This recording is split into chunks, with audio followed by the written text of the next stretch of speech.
సమరం health channel ప్రేక్షకులకు స్వాగతం.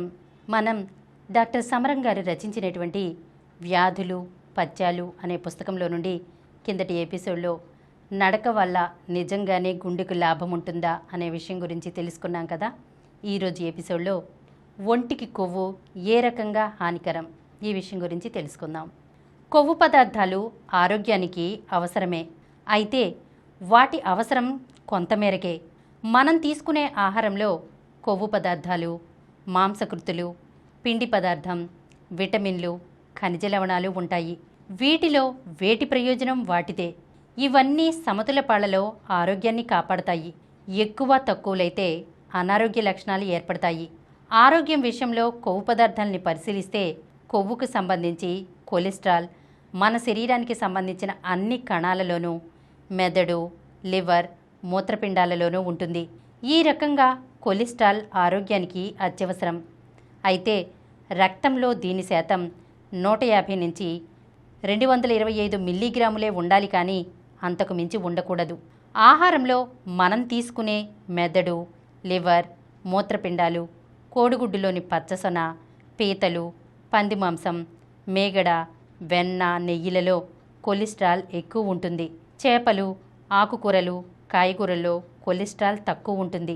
కొలెస్ట్రాల్ ఎక్కువ ఉండే ఆహార పదార్థాలు తరచుగా తినేవారికి దానివల్ల కలిగే నష్టం ఎక్కువ.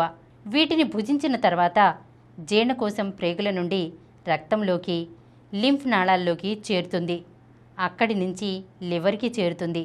లివర్ తనకి కావలసిన మేరకు కొలెస్ట్రాల్ని తీసుకుని మిగిలిన దాన్ని వదిలేస్తుంది.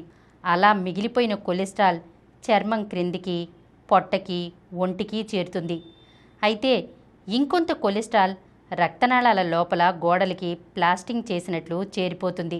దాంతో రక్తనాళాలు గట్టిపడతాయి, వాటి సహజతత్వాన్ని కోల్పోతాయి. స్థూలకాయం ఉన్నవారిలో రక్తనాళాలకి కొలెస్ట్రాల్ చేరడం సన్నటి వారిలో కంటే 2 రెట్లు ఎక్కువ. రక్తనాళాల్లో కొవ్వు పదార్థం చేరడం వల్ల సన్నబడి రక్త ప్రసారం తగ్గి తల తిరిగినట్లు అవుతుంది. కొందరికి పక్షవాతం కూడా రావచ్చు. కొలెస్ట్రాల్ ఎక్కువైన వారిలో ఆయాసం కూడా అనిపించవచ్చు. శరీరానికి కొవ్వు పదార్థాల అవసరం పరిమితం, అందుకని వాటిని తక్కువ శాతంలో తీసుకోవడం ఆరోగ్యానికి మంచిది.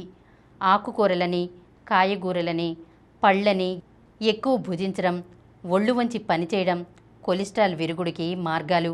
ఈరోజు మనం ఒంటికి కొవ్వు ఏ రకంగా హానికరమో తెలుసుకున్నాం కదా. వచ్చే ఎపిసోడ్లో ఆరోగ్యంగా ఉండాలంటే విటమిన్లు కావాలా ఈ విషయం గురించి తెలుసుకుందాం. ఈ కార్యక్రమం మీకు ఎంతో నచ్చింది కదా.